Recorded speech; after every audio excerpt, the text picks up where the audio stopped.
Mi jefe dejó a su novia al mando mientras se iba de vacaciones. Me despidió a los 3 días y ahora todo se está viniendo abajo. Nunca pensé que unas simples vacaciones pudieran causar tanto caos.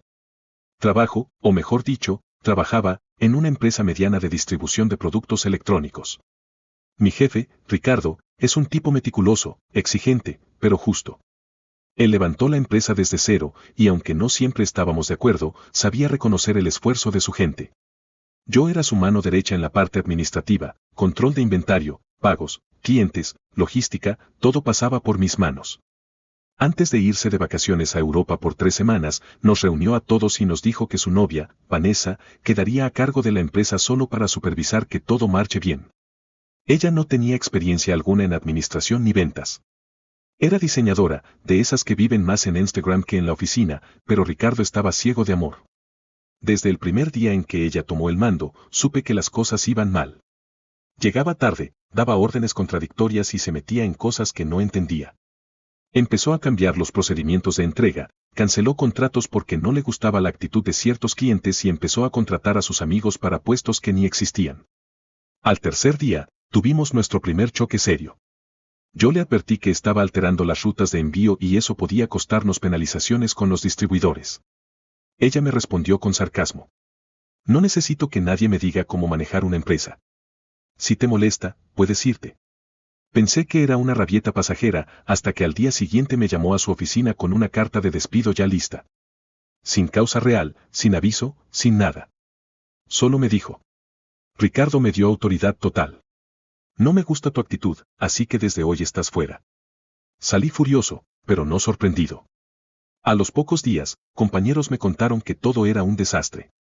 Los clientes estaban retirando sus pedidos, los camiones salían vacíos, y los pagos se retrasaban porque Vanessa había cambiado las cuentas bancarias para tener más control. Una semana después, uno de los proveedores principales canceló contrato. Luego se fue el jefe de logística. La mitad del personal empezó a buscar trabajo en otras partes. Nadie sabía quién tomaba las decisiones, y Vanessa solo publicaba fotos en redes sociales posando en su oficina nueva. La empresa que había tardado más de 10 años en construirse empezó a derrumbarse en cuestión de días. Todo por un simple capricho y un error de confianza. Y ahora, bueno, mejor dejo eso para después. Porque las cosas tomaron un giro inesperado. Los días siguientes a mi despido fueron una mezcla de rabia y resignación.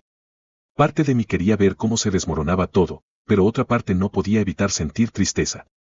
Había invertido años en esa empresa, noches sin dormir, discusiones con proveedores, reuniones interminables, todo para que ahora alguien sin la menor idea lo echara a perder en cuestión de semanas.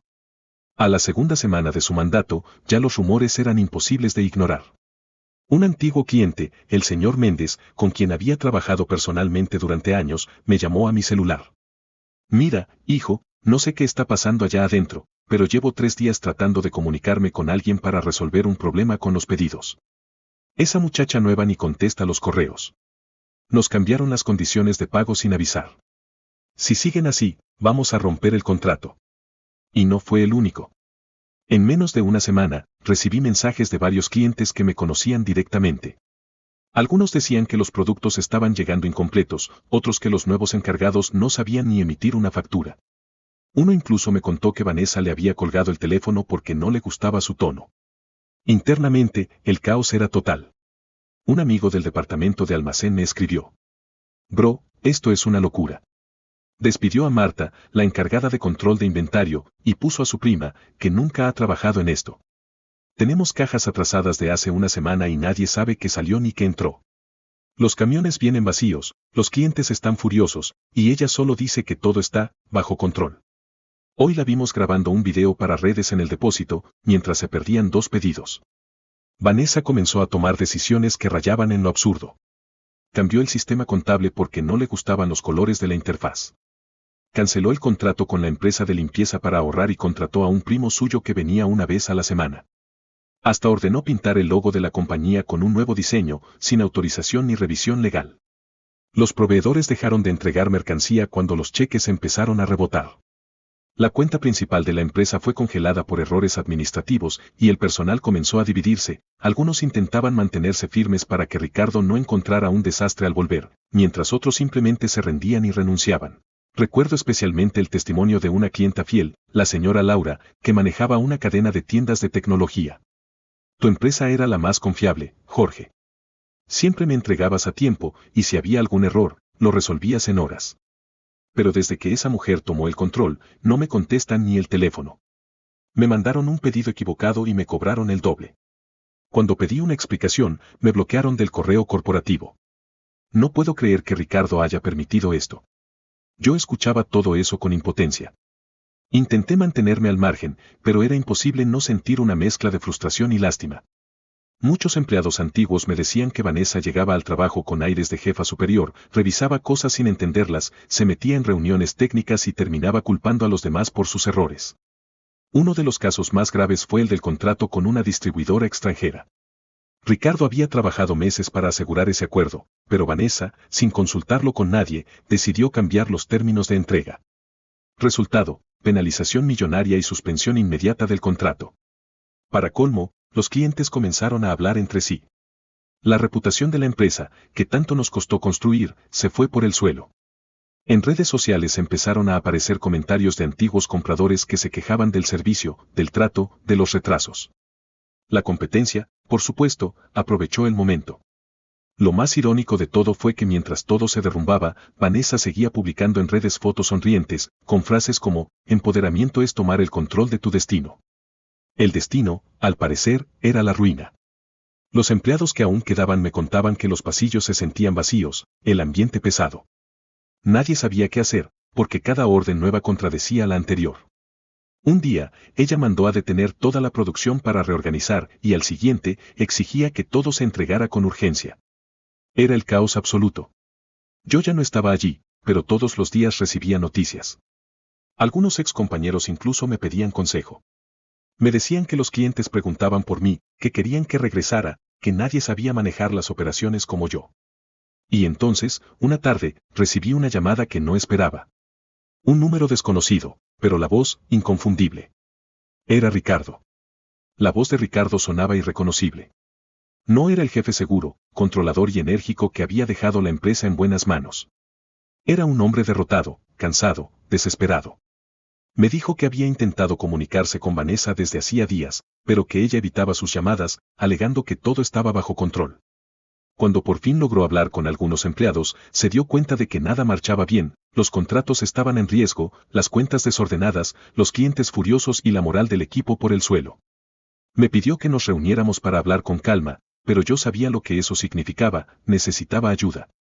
Sin embargo, no era tan sencillo. Me habían echado sin razón, me habían humillado delante de todos, y ahora querían que regresara a limpiar el desastre. Esa noche no pude dormir. Recordaba con claridad el día en que Ricardo me contrató, hace casi 8 años. Era un almacén pequeño con apenas 3 empleados, y yo hacía de todo, contabilidad, envíos, atención al cliente. Con el tiempo, fuimos creciendo, contratando más gente, mejorando los procesos, ganando confianza en el mercado. No fue suerte, fue trabajo, disciplina y muchas horas de sacrificio. Por eso dolía tanto ver cómo alguien, por simple ego y capricho, estaba destruyendo lo que habíamos construido con tanto esfuerzo. Parte de mí quería decirle a Ricardo que se las arreglara solo, que esa era la consecuencia de haber mezclado negocios con sentimientos. Pero otra parte, la que aún sentía cariño por la empresa y por los compañeros que se habían quedado, me empujaba a escuchar. Al día siguiente, nos vimos en una cafetería lejos de la oficina. Ricardo llegó demacrado, con ojeras y el celular lleno de notificaciones. Se sentó frente a mí y me contó todo lo que había pasado desde que se fue. Según él, Vanessa le había prometido mantener el orden, pero en cuanto tomó el control, comenzó a hacer cambios para demostrar su capacidad. Eliminó la estructura jerárquica que habíamos diseñado, cambió contraseñas, modificó contratos y hasta trató de acceder a cuentas bancarias personales de Ricardo, alegando que ella también tenía derecho a saber cómo se manejaba el dinero. Cuando él intentó razonar con ella a la distancia, ella lo acusó de no confiar en su pareja y lo bloqueó temporalmente. En ese lapso, se desató el caos total. Los proveedores comenzaron a exigir pagos inmediatos por desconfianza, los empleados antiguos empezaron a renunciar en masa, y el nombre de la empresa empezó a circular en foros y redes como ejemplo de mala gestión. Ricardo me mostró algunos correos de clientes que yo conocía, uno de ellos, un distribuidor de Costa Rica, escribió: Nunca pensé que diría esto, pero trabajé mejor con empresas más pequeñas. Desde que usted dejó el país, sus representantes se han vuelto irrespetuosos, desorganizados y deshonestos. No volveré a hacer negocios con ustedes. Otro mensaje venía de un cliente en Panamá. Nos deben 3 envíos. No hay respuesta del área de cuentas y la señora Vanessa no permite hablar con nadie más. Si esto no se resuelve en 48 horas, tomaremos acciones legales. Era evidente que la empresa estaba al borde del colapso. Ricardo se inclinó sobre la mesa y, con voz temblorosa, me dijo: Jorge, necesito que regreses. No confío en nadie más. Sé que te fallé al dejarla a cargo, pero si tú no me ayudas, la empresa se hunde. Esa frase se me quedó grabada. No era solo una petición, era una súplica. Lo miré fijamente y le dije que antes de pensar en volver, quería entender una cosa: ¿por qué confiaste en alguien que no tenía idea de cómo funcionaba tu negocio? Ricardo bajó la mirada, y tras unos segundos de silencio, respondió: porque pensé que el amor también podía ser una forma de confiar. Y ahí comprendí todo. La empresa no había caído solo por mala administración, sino por ceguera emocional. Ricardo había confundido lealtad con cariño, profesionalismo con romanticismo. Y ahora, todo lo que había construido se estaba derrumbando por un error personal. Me contó que Vanessa había desaparecido 2 días antes, que no respondía llamadas y que incluso algunos documentos importantes de la empresa, contratos, comprobantes y cheques, habían desaparecido de la oficina. Nadie sabía dónde estaba y los empleados estaban paralizados, sin saber a quién obedecer ni qué hacer. Mientras lo escuchaba, sentí una mezcla de rabia y compasión. No por Vanessa, sino por él, por la ingenuidad de creer que la gente no puede destruir lo que no entiende. La empresa estaba colapsando, los clientes estaban huyendo y los proveedores amenazaban con demandar. Todo lo que quedaba era el esqueleto de una estructura que una vez funcionó perfectamente, sostenida por el trabajo de personas que ya no estaban ahí. Ricardo me miró a los ojos con una sinceridad que nunca le había visto antes. Su voz sonaba rota cuando dijo: sé que no tengo derecho a pedirte nada, pero necesito que me ayudes a salvar lo que queda. Y en ese momento, entendí que la historia aún no había terminado. Lo peor, quizás, estaba apenas comenzando. Esa conversación marcó un punto de quiebre. Salí de la cafetería con la cabeza hecha un torbellino. Parte de mí quería darle la espalda, dejar que su empresa, la misma que me había dado tanto y me había quitado más, se hundiera sola. Pero otra parte, más racional, más humana, sabía que si la compañía colapsaba, decenas de empleados quedarían en la calle. Personas que no tenían la culpa de las decisiones que otros tomaron desde la soberbia. Esa noche me senté frente a mi computadora y empecé a revisar mis antiguos correos. Aún tenía copias de varios contratos, informes de inventario y reportes de rendimiento. Vi cómo todo encajaba en una estructura precisa, ordenada, eficiente, y pensé en lo fácil que era destruir algo tan delicado con solo un poco de ignorancia. En ese momento supe que, aunque no quería, debía intervenir. No por Ricardo, ni por Vanessa, sino por el trabajo de todos los que alguna vez creyeron en esa empresa. A la mañana siguiente, Ricardo me escribió de nuevo: necesito que vengas a la oficina. Es urgente. Acepté. No porque lo perdonara, sino porque necesitaba ver con mis propios ojos el desastre que me habían contado. Cuando llegué, sentí que había entrado en otro mundo. La recepción estaba vacía, los escritorios desordenados, cajas apiladas por todas partes, teléfonos sonando sin que nadie los atendiera. El ambiente que antes era de movimiento y precisión, ahora era un caos silencioso. Muchos de los empleados con los que había trabajado años me miraban con una mezcla de alivio y vergüenza. Uno de ellos, Samuel, se me acercó y dijo: gracias a Dios viniste, Jorge. Esto se está cayendo a pedazos. No hay ni papel para imprimir facturas. La mitad de los clientes se fueron, y los que quedan están amenazando con demandar. Vanessa se fue hace 3 días, dicen que con algunos documentos y hasta con dinero de la caja chica. Recorrí la oficina y cada paso era una herida abierta. El área contable parecía una zona de guerra, carpetas abiertas, archivos sin clasificar, correos sin responder. En logística, los camiones estaban parados, con choferes esperando instrucciones que nadie les daba.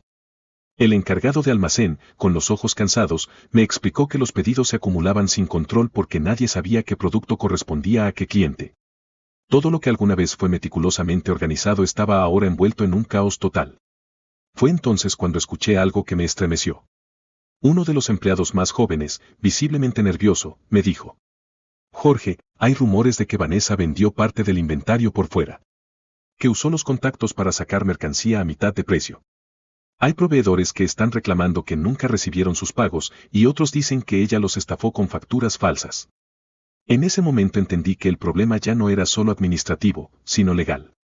Ricardo, que estaba en su oficina con la mirada perdida, parecía un hombre derrotado. Tenía el teléfono en la mano, revisando correos, intentando responder a todos los reclamos que llegaban por minuto. Cuando entré, se levantó de golpe y me dijo: no sé por dónde empezar.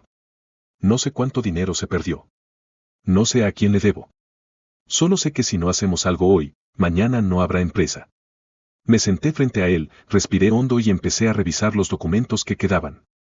Facturas incompletas, órdenes de pago sin respaldo, transferencias hechas a cuentas desconocidas. Todo olía a fraude. Pero lo más grave era que había evidencia de manipulación. Algunos archivos habían sido borrados del sistema principal, y varios empleados confirmaron que Vanessa había cambiado las contraseñas para tener más control. Mientras intentábamos ordenar la información, comenzaron a llegar clientes enfurecidos. Uno de ellos, un empresario de voz fuerte, entró gritando: esto es una falta de respeto. Me hicieron pagar por un pedido que nunca llegó. He tratado de comunicarme con la señora Vanessa y nadie me responde. Exijo mi dinero o los llevo a tribunales. Ricardo intentó calmarlo, pero el hombre estaba fuera de sí. Otro cliente, una mujer que tenía tiendas de electrónica, llegó poco después con el mismo reclamo. Decía que le habían prometido un envío urgente que jamás salió del almacén. Su testimonio fue aún más doloroso. Antes ustedes eran sinónimo de seriedad. Yo confiaba en esta empresa. Pero desde que esa mujer tomó el mando, todo cambió. Nos mintieron, nos ignoraron y ahora quieren fingir que no pasó nada. Escuchar eso fue como recibir un golpe tras otro. Cada palabra era el eco de una reputación destruida. Ricardo no decía nada. Solo bajaba la cabeza, tragándose el orgullo, consciente de que había confiado en la persona equivocada. Cuando los clientes se fueron, el silencio llenó la oficina. Ricardo me miró y dijo con voz baja: dime la verdad, Jorge, ¿crees que esto se puede salvar? Yo no respondí de inmediato. Caminé hasta la ventana, miré los camiones detenidos, los empleados desanimados, las cajas apiladas, y pensé en todo lo que esa empresa había representado para mí. Luego giré hacia él y le dije: sí, se puede salvar. Pero no será fácil, y no volverá a ser lo mismo. Ricardo asintió, y por primera vez en años, lo vi sin su coraza de empresario seguro. Vi a un hombre que había perdido el control de su propio sueño. Y mientras él se quedaba ahí, en silencio, yo supe que esa historia apenas estaba empezando. Porque reconstruir una empresa destruida no era solo cuestión de números o logística, era cuestión de enfrentar la verdad, y eso, en ese momento, era lo más difícil de todo. Durante los días siguientes, la empresa se convirtió en un campo de batalla silencioso. Yo no había aceptado oficialmente volver, pero en la práctica ya estaba trabajando. Pasaba desde las 7 de la mañana hasta bien entrada la noche tratando de ordenar lo que quedaba. Los archivos digitales estaban incompletos, las carpetas físicas desordenadas, los pagos atrasados y la confianza de los clientes prácticamente destruida. Ricardo me dio acceso total a todo, incluso a sus correos personales, para que pudiera entender la magnitud del desastre. Lo que encontré fue peor de lo que imaginaba. Vanessa no solo había cometido errores administrativos, había dejado un rastro de manipulación y corrupción. Había firmado contratos sin validez legal, emitido transferencias a cuentas inexistentes y, según los movimientos bancarios, retirado grandes sumas de dinero justificadas como pagos de servicios externos. Lo más indignante era la frialdad con la que lo había hecho. En los correos quedaban rastros de cómo convencía a empleados nuevos de hacer cosas porque así lo ordenaba el jefe, aprovechándose de la autoridad que Ricardo le había cedido ciegamente. Mientras revisaba todo, los empleados que aún quedaban comenzaron a acercarse a mí poco a poco. Algunos lo hacían con esperanza, otros con vergüenza, otros solo para desahogarse. Marta, la encargada de facturación, que había sido despedida y luego recontratada de emergencia, me contó entre lágrimas cómo Vanessa la había humillado públicamente. Nos gritaba delante de todos: Jorge. Nos decía incompetentes. Cuando intentábamos explicarle algo, nos mandaba callar. Yo quise renunciar, pero necesitaba el trabajo. No sé cómo aguantamos tanto. Otro empleado, del área de ventas, me confesó que habían perdido a 3 de los 5 clientes más grandes. Uno de ellos, la cadena Tecnoplus, había enviado un comunicado oficial cancelando toda relación comercial. El texto decía: no podemos seguir confiando en una empresa que ya no respeta los acuerdos, no cumple plazos y no responde ante los errores. Lamentamos profundamente esta decisión, pero no hay otra opción. Leer esas palabras fue como ver una herida abierta. Cada cliente perdido representaba años de trabajo, de llamadas, de visitas, de confianza construida poco a poco. Y todo eso se había evaporado en cuestión de días. Mientras tanto, Ricardo estaba irreconocible. Caminaba por la oficina con el rostro pálido, en silencio, revisando papeles que no entendía y respondiendo llamadas que solo traían malas noticias. A veces se encerraba en su despacho por horas, sin hablar con nadie. Lo vi derrumbarse más de una vez, con la mirada fija en el vacío. Había pasado de ser un jefe firme y decidido a un hombre que no sabía cómo levantar lo que había caído por su propia mano. Y como si todo eso fuera poco, empezaron a llegar las advertencias legales. Un abogado de uno de los clientes internacionales envió una notificación formal por incumplimiento de contrato, reclamando una compensación considerable. Había plazos vencidos, entregas no realizadas y documentación perdida. Yo trataba de mantener la calma, pero la situación era insostenible. Intenté contactar a Vanessa. Llamadas, mensajes, correos, nada. Había desaparecido por completo. Pero alguien del personal me mostró una historia de Instagram en la que ella aparecía en la playa, con una copa de vino, escribiendo, «La vida recompensa a los valientes, no a los cobardes».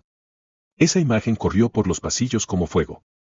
Algunos empleados estaban indignados, otros simplemente resignados. Fue entonces cuando decidí actuar.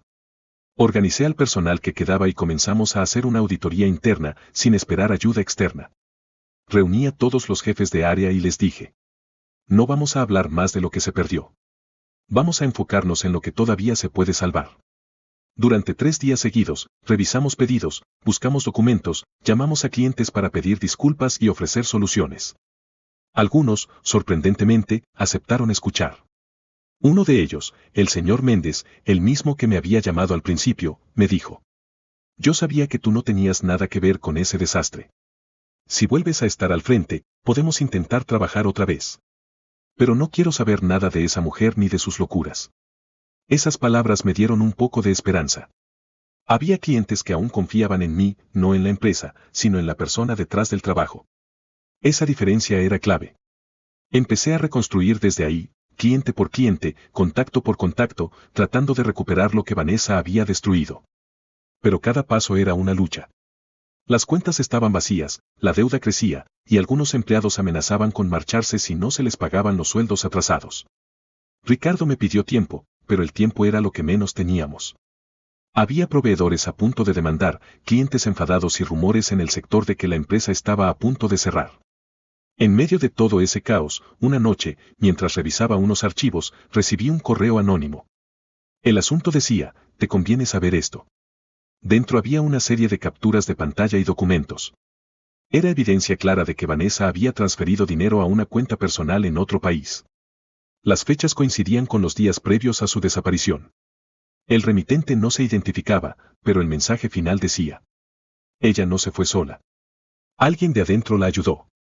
Y en ese momento comprendí que el problema era aún más profundo de lo que imaginaba.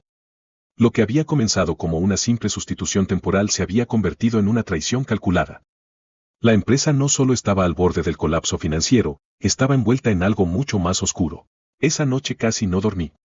Me quedé frente a la pantalla del computador observando los documentos una y otra vez. Las transferencias, las fechas, los nombres, todo estaba ahí, tan claro como el agua. Vanessa no había actuado sola. Alguien desde dentro la había ayudado a desviar dinero y borrar registros. ¿Pero quién? La empresa estaba tan desorganizada que cualquiera con acceso a las cuentas podía haber participado. Sentí una mezcla de furia y decepción. No solo habían destruido el trabajo de años, también habían manchado el nombre de todos los que alguna vez dimos la cara por esa compañía. Al amanecer fui a la oficina antes de que llegara el resto del personal. Imprimí los documentos y los dejé sobre el escritorio de Ricardo. Cuando entró, con su habitual cara de cansancio, se quedó helado. Los ojos se le llenaron de confusión y rabia a medida que le explicaba lo que había descubierto. Le mostré las transferencias a la cuenta extranjera y los correos que las acompañaban. Había uno en particular, enviado desde la dirección interna de Vanessa, donde se mencionaba el nombre de alguien del área de contabilidad, un empleado llamado Rubén, que trabajaba en la empresa desde hacía menos de un año. Ricardo apretó los puños. No dijo una palabra durante varios segundos. Finalmente, golpeó el escritorio con fuerza y murmuró: nos robaron, Jorge. Nos robaron por dentro. Actuamos con rapidez. Convocamos a Rubén a una reunión ese mismo día. Cuando entró, ya tenía la expresión de alguien que sabía lo que venía. Lo confrontamos directamente. Primero lo negó todo, alegando que él solo seguía órdenes. Pero cuando Ricardo le mostró los documentos, las firmas y los comprobantes, su rostro cambió. Bajó la mirada, respiró hondo y terminó confesando. Vanessa lo había reclutado desde hacía meses. Le ofreció una comisión por cada transferencia discreta que hiciera. Él pensó que eran pagos autorizados, pero pronto se dio cuenta de que estaba participando en un fraude. Aún así, siguió haciéndolo porque, según dijo, ella lo tenía amenazado. La excusa sonaba débil, pero en su miedo había algo de verdad. Vanessa era manipuladora, calculadora, sabía cómo usar el encanto para conseguir lo que quería. Después de su confesión, Ricardo llamó a su abogado. Había que iniciar una denuncia formal. Pero eso no resolvería los problemas inmediatos. Las cuentas seguían vacías, los proveedores seguían llamando, y el personal estaba al borde del colapso emocional. Aún así, algo cambió ese día. Por primera vez en semanas, hubo una pequeña chispa de dirección. Ya no estábamos reaccionando, estábamos enfrentando. Durante las siguientes jornadas, la oficina se transformó en un lugar de trabajo frenético. Reestructuré las áreas esenciales, reasigné funciones y eliminé los cargos inventados por Vanessa. Reuní a cada equipo por separado y les expliqué la situación con total transparencia. Les dije. Sí, la empresa está en ruinas. Sí, nos traicionaron. Pero todavía tenemos un nombre, y mientras haya alguien aquí dispuesto a trabajar con dignidad, hay una oportunidad. Algunos lloraron. Otros se quedaron en silencio. Pero nadie se fue. Tal vez porque sabían que ya no tenían nada que perder, o tal vez porque aún creían en lo que alguna vez fue esa empresa. Comenzamos a contactar clientes uno por uno. No con promesas, sino con honestidad. Les contamos lo ocurrido, les pedimos tiempo y les ofrecimos garantías personales de que cumpliríamos los pedidos pendientes. La mayoría no respondió al principio, pero algunos, conmovidos por la sinceridad, decidieron darnos otra oportunidad. Uno de ellos, el empresario de Costa Rica, escribió. He visto muchas empresas caer por mentiras, pero pocas intentar levantarse con la verdad. Si usted está a cargo, señor Jorge, mantendremos nuestra relación comercial bajo prueba. Pero si vuelve esa mujer, se acaba todo. Esas palabras se corrieron rápido entre los demás clientes. Mi nombre empezó a sonar otra vez, no como empleado, sino como el único capaz de sacar aquello adelante. Ricardo lo notó, y un día, cuando terminábamos una reunión de emergencia, me dijo en voz baja. Ellos ya no confían en mí, Jorge. Confían en ti. Eres la única razón por la que todavía no hemos cerrado. No supe qué decir. Era cierto, pero también era injusto. Yo no buscaba reconocimiento, solo quería que el esfuerzo de tanta gente no terminara en el olvido. Las semanas pasaron, y poco a poco empezamos a estabilizar las operaciones. Logramos retomar algunos contratos menores, reorganizamos las cuentas y negociamos plazos con los proveedores más grandes. Pero aún faltaba mucho. Cada paso era una batalla, cada día una prueba de resistencia. Ricardo, por su parte, se mantenía al margen, más callado, más humilde. Se había dado cuenta, por fin, de todo lo que había perdido por confiar en la persona equivocada. Hasta que una tarde, cuando creí que las cosas empezaban a mejorar, ocurrió lo inesperado. Una notificación legal llegó a la empresa. Era un aviso internacional, Vanessa había sido localizada. No solo eso, estaba en otro país, y había intentado registrar una nueva empresa con un nombre casi idéntico al nuestro. Y justo ahí, cuando parecía que lo peor había pasado, la verdadera tormenta estaba a punto de empezar. La notificación legal cayó como una bomba en medio de la oficina. Yo estaba revisando un informe cuando escuché el grito de Marta desde recepción. Jorge, tienes que ver esto. Bajé corriendo y ahí estaba Ricardo, con la carta en las manos, pálido, temblando, como si hubiera visto un fantasma. El documento, emitido por un bufete internacional, informaba que Vanessa había creado una empresa con el mismo giro comercial, el mismo catálogo de productos y un nombre casi idéntico, pero registrada a su nombre en Panamá. Lo más impactante era que usaba nuestra antigua base de datos de clientes, la misma que desapareció junto con ella, para ofrecer los mismos servicios. Básicamente, estaba levantando una copia ilegal de la compañía, con información robada, y además estaba contactando a nuestros antiguos clientes para convencerlos de que se cambiaran a su nueva empresa. Ricardo se dejó caer en la silla y se cubrió el rostro con las manos. no puede ser, murmuraba una y otra vez. Yo, en cambio, sentí una rabia helada. Ya no era solo traición o deslealtad, era un intento descarado de borrar todo lo que habíamos construido y reemplazarlo con una imitación podrida. Lo más perverso fue la forma en que lo hizo. En los días siguientes, varios clientes comenzaron a escribirnos. Algunos confundidos, otros furiosos. Uno me envió un correo diciendo: recibimos una oferta de su nueva sucursal en Panamá. Nos dijeron que usted y su equipo ahora operan bajo otro nombre, ¿eso es cierto? Otro cliente escribió indignado. Nos prometieron un descuento especial por ser clientes antiguos. Pero cuando pedimos el contrato, notamos que los datos bancarios no coincidían. ¿Están jugando con nosotros? Vanessa había usado mi nombre y mi reputación para ganarse la confianza de los clientes. Les decía que yo estaba trabajando con ella en esta nueva etapa. Y lo peor, algunos la creyeron. Varias empresas transfirieron dinero a sus cuentas sin sospechar que estaban siendo estafadas. Cuando descubrimos eso, Ricardo estalló. Quiso viajar de inmediato a buscarla, pero su abogado lo detuvo. Ella no está sola, Ricardo, le dijo. Esto fue planeado. Si vas sin pruebas, lo único que lograrás es que se proteja legalmente. Así que empezamos a preparar el terreno, recopilar correos, audios, testigos, cualquier cosa que demostrara que Vanessa había cometido fraude, robo de información y competencia desleal. Mientras tanto, yo tenía que mantener la empresa viva. Cada día era una lucha por sostener la credibilidad. Tenía que llamar a los clientes personalmente, explicarles que esa nueva empresa era una farsa, que estábamos reconstruyendo la original, que los contratos legítimos seguían con nosotros. Algunos me escucharon y se quedaron, pero otros, cansados del escándalo, prefirieron cortar todo lazo. Los rumores en el mercado crecieron. Algunos medios especializados publicaron notas diciendo que la compañía de Ricardo estaba envuelta en una crisis interna y cambio de administración. Otros mencionaban a Vanessa como la nueva cara del emprendimiento tecnológico en Panamá. Era como ver cómo alguien tomaba tu historia y la reescribía a su conveniencia. Una noche, mientras trabajaba solo en la oficina, recibí una llamada desde un número desconocido. Respondí, y una voz suave pero firme dijo: hola, Jorge. Era ella. Vanessa. Por un segundo no supe qué decir. Sentí como me hervía la sangre. ¿Qué demonios quieres? Le solté. Tranquilo, respondió con su tono fingido de calma. Solo quiero que sepas que todo esto podría haberse evitado si no te hubieras metido. Ricardo destruyó lo que teníamos, y ahora estoy haciendo lo que él nunca se atrevió a hacer, crecer. ¿Robando? Le interrumpí. Llámalo como quieras. Pero mientras tú te ahogas en esa oficina vieja, yo estoy cerrando contratos internacionales. La rabia me dejó sin palabras. Quise gritarle, pero ella siguió hablando. No me busques, Jorge. No me debes nada, y yo tampoco a ti. Esto es solo el comienzo.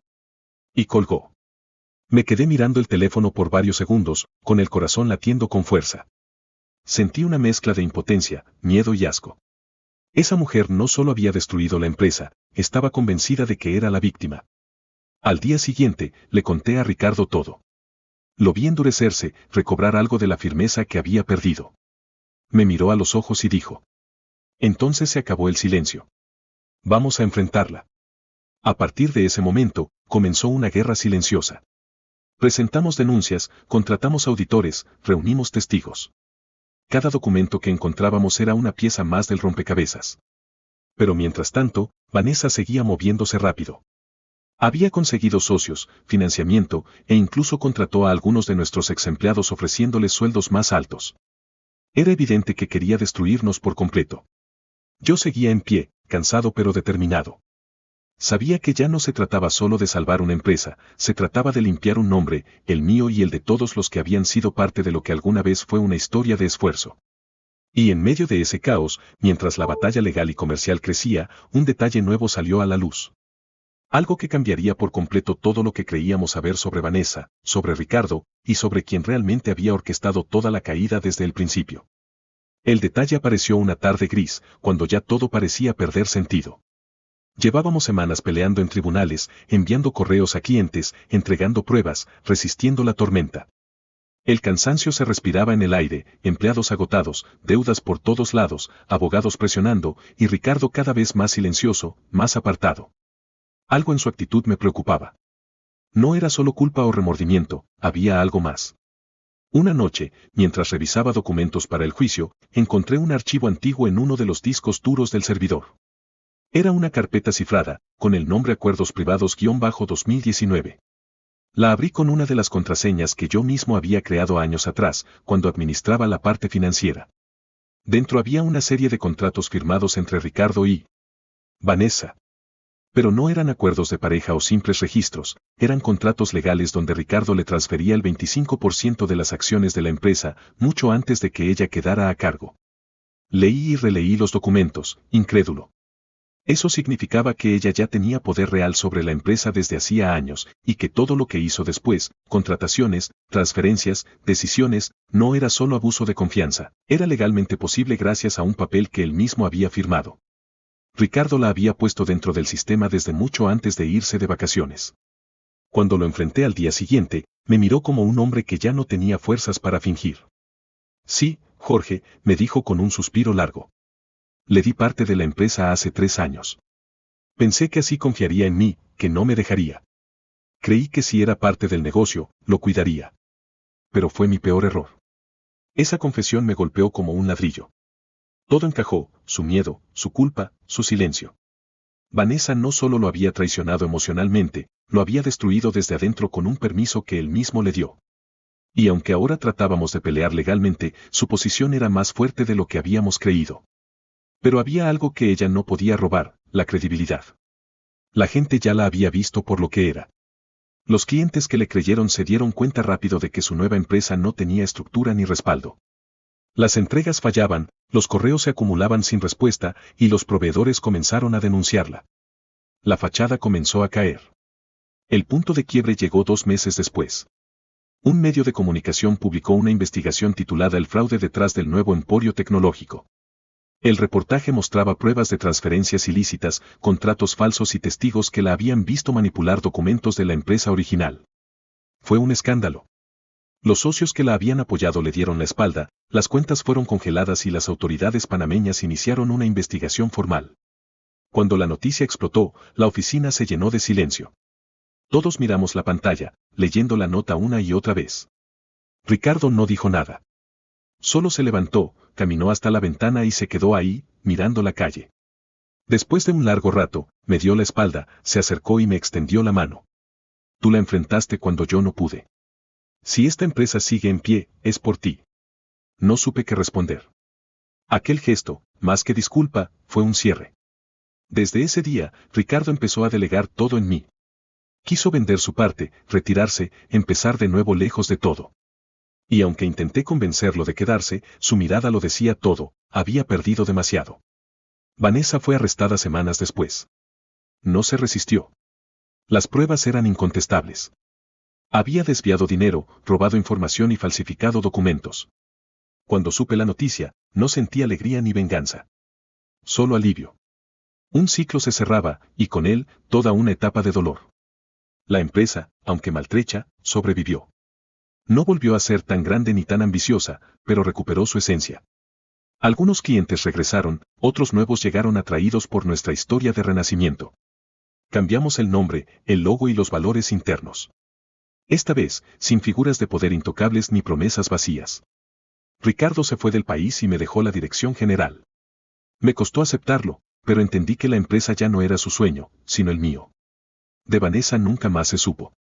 Algunos dicen que vive en el anonimato, otros, que intenta comenzar otra vez con otro nombre.